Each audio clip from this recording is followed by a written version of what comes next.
நாட்டையே உலுக்கிய அந்த கரூர் துயர சம்பவம். அந்த துயர சம்பவத்துல பலியான அந்த குடும்பத்திற்கு வந்து விசிக சார்புல ஒரு குடும்பத்துக்கு கிட்டத்தட்ட ஒரு 50,000 வீதம் வந்து 41 குடும்பத்துக்கு வந்து வழங்கியிருக்காங்க.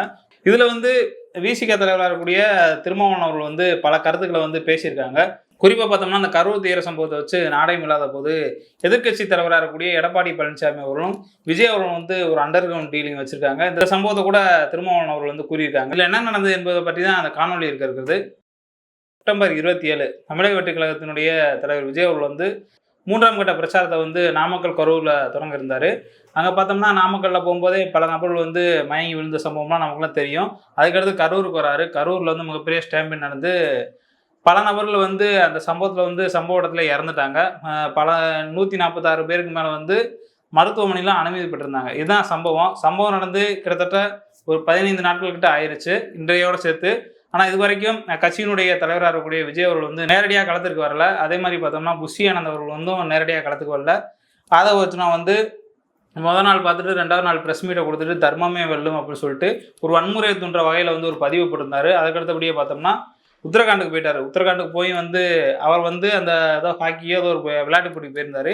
அங்க பார்த்தோம்னா, வன்முறை தூண்டுற வகையில இந்தியாவினுடைய இறையாண்மைக்கு எதிரா இருக்காருன்னு சொல்லிட்டு அந்த போட்டியில வந்து அவரை வந்து அவரை வந்து நிராகரிச்சுட்டாங்க. இந்த சம்பவம் வந்து அன்றைய தினம் நடந்துச்சு.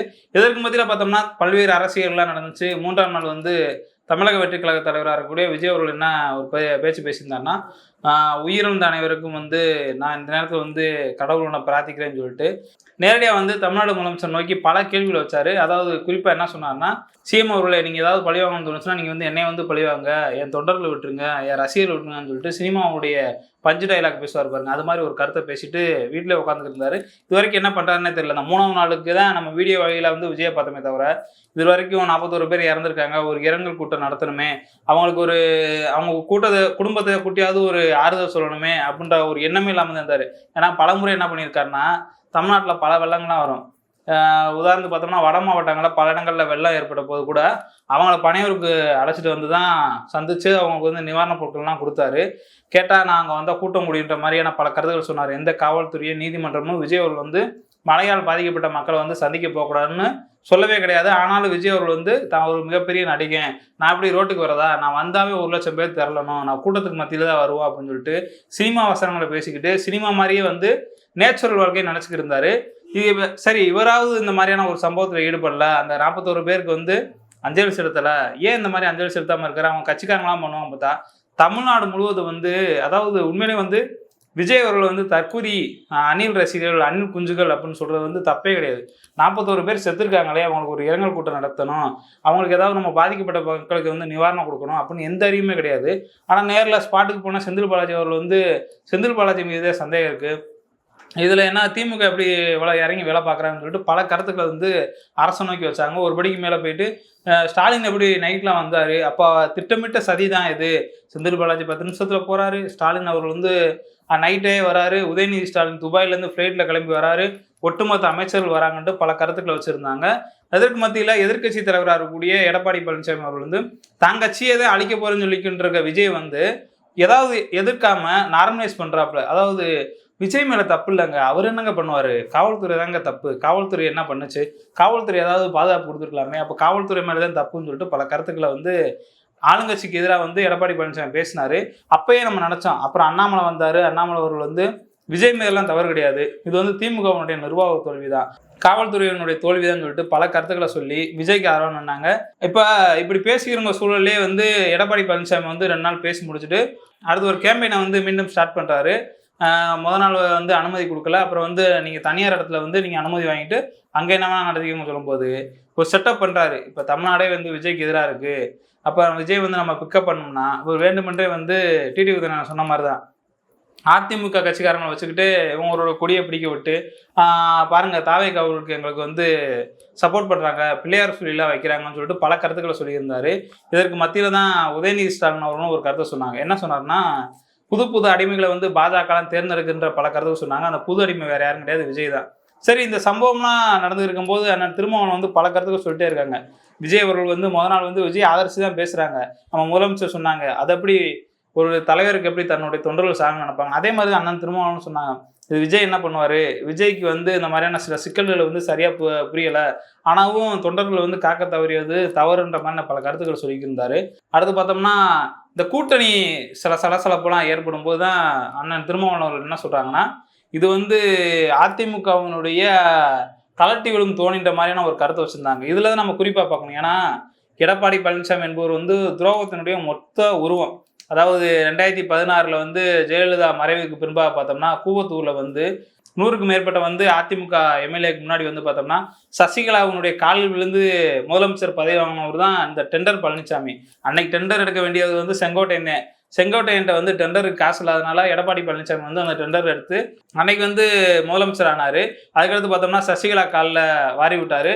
அப்புறம் அமித்ஷாவை நோக்கி போனார். அப்புறம் ஓபிஎஸ் வந்து எதிரியா இருந்தவர் ஓபிஎஸ் கூப்பிட்டு வச்சுக்கிட்டாரு. கூட இருந்த டிடி விதிநாதன் காலை வாரி விட்டாரு. அப்படியே வரிசையா வரும்போது செங்கோட்டையனுடைய காலை வாரி விட்டு இருந்தாரு. இந்த இடத்துல நான் திருமாவளவன் என்ன சொல்ல விரும்புறாங்கன்னா, அதாவது அதிமுக என்பதே இன்றைய தினத்தில் ஒரு நம்பகைய தன்மை இல்லாத கட்சி. நம்ம இப்போ மட்டும் இல்லை, கடந்த கால வரலாறுக்கு நீங்க போனா கூட என்னன்னா, அண்ணா அவர்கள் வந்து மறைஞ்சிட்டாங்க. மறைஞ்ச போது வந்து திமுக வந்து கடுமையான ஒரு போட்டி நடக்குது.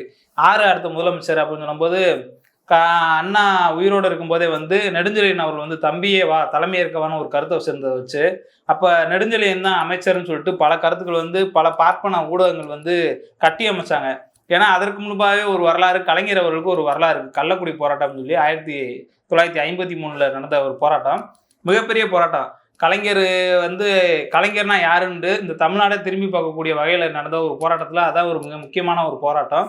அப்படி இருக்கக்கூட சூழலில் தொண்டர்களே பெரும்பான்மையான ஒரு ஆதரவு இருக்கக்கூடிய ஒரு தலைவராக கலைஞர் வந்தார். அப்போ எம்ஜிஆர் இருக்கார்ல, இப்போ எம்ஜிஆர் ஆட்சி கொண்டு வந்துடும், எம்ஜிஆர் வந்து கலைஞரையும் மிரட்டிட்டாருன்னு சொல்லி பல கருத்துக்கள் வைக்கிறாங்களே.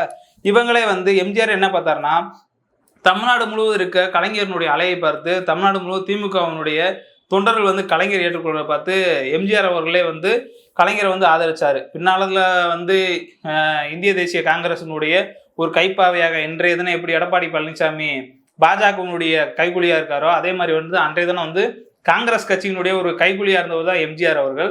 அன்றைய தினம் கட்சி ஆரம்பிச்சு திமுக எதிராக வந்து பல வேலைகள்லாம் எம்ஜிஆர் பார்த்தாரு. இது ஒரு புறம்.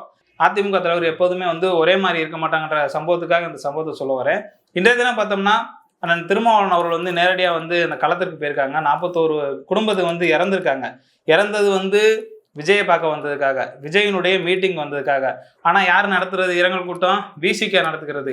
இன்றைய தினம் பார்த்தோம்னா பாலிமர் போன்ற தினமலர் போன்ற பாஜக ஆதரவு சனாதன ஊடகங்கள்லாம் என்ன பண்றாங்கன்னா திருமாவளவனுக்கு எதிராக வந்து பல கருத்துக்களை பதிவு செஞ்சுட்டு வராங்க. குறிப்பாக பார்த்தோம்னா உச்சநீதிமன்றத்தினுடைய தலைமை நீதிபதி கவாய் அவங்களுடைய பிரச்சனைக்காக போராடி கொண்டு வந்த திருமாவளவன் அவர்கள் வந்து ஏதோ ஒரு சங்கி, ஒரு சனாதனி வந்து வேண்டுமென்றே வந்து வாகனத்தை இடிச்சு தள்ளுமுழு பண்றான். அந்த விஷயத்தை வந்து ஊதி பெருசாக்கணும். இந்த பாலிமரோ தினமலர் போன்ற எந்த ஊடகத்தையும் இன்னைக்கு கண்ணில் காணா. இவ்வளவு பெரிய நிவாரணம் வழங்கியிருக்காங்க. ஒரு குடும்பத்துக்கு 50,000 வழங்கியிருக்காங்க. எங்கேயுமே இல்லை. அது முக்கியமாக அண்ணன் என்ன சொல்றாருன்னா, நான் கடந்த முறை வந்து தேசம் காப்போம் பேரணி மாதிரி பல பேரணிகள்லாம் நடத்தியிருக்கேன். நான் பேரணி வந்து 5 மணிக்கு தான் அறிவிச்சிருப்பேன், 6 மணிக்கு தான் அறிவிச்சிருப்பேன், இல்லை காலைல 10 மணிக்கு தான் அறிவிச்சிருப்பேன்.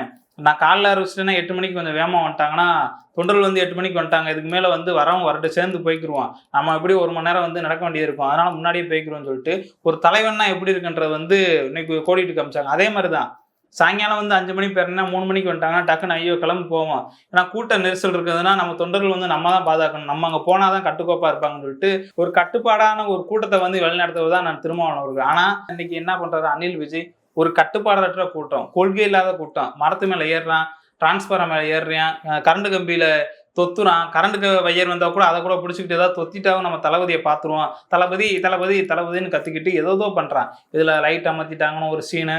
நீ வாப்பா 15 நாள் முடிஞ்சு இன்ன வரைக்கும் என்ன பண்ணிக்கிருக்க? அதில் நேற்று ஒரு மடையும் சொல்கிறான், இந்த தாவைக்கால வந்து தற்கூரிகள்னு சொல்கிறது வந்து நம்ம எவ்வளோ சொன்னாலும் அதில் வந்து இப்படி ஒரு பேனா கூட எடுத்துக்கிடுவான். அவன் பேர் வந்து ஆதவோஜனா. இப்படி எடுத்துக்கிட்டு அதாவது அப்படின்ற மாதிரி பேசுவான். அவன் என்ன பண்ணுறான்னா 16வது நாள் காரியம் வந்து சிறப்பாக முடியணும், அது வரைக்கும் எங்கள் தளபதி வந்து யாரையும் பேசக்கூடாதுன்னு இருக்காண்டு. ஏன்டா செத்து போய் 15-16 நாளாக கிடக்குறாங்க, என்னன்னு வந்து கேள்வி கேட்க நாதி இல்லாமல் இருக்காங்க, என்ன 16வது நாள் உனக்கு எங்கடா வெக்கக்கடா இருக்குன்ற மாதிரி தான் கேட்க தோணுது. பாருங்க, ஒரு தலைவர், ஒடுக்கப்பட்ட மக்களுக்காக போராடக்கூடிய தலைவர் 2-3 நாளாக வந்து விமர்சனம் பண்ணுறாங்க.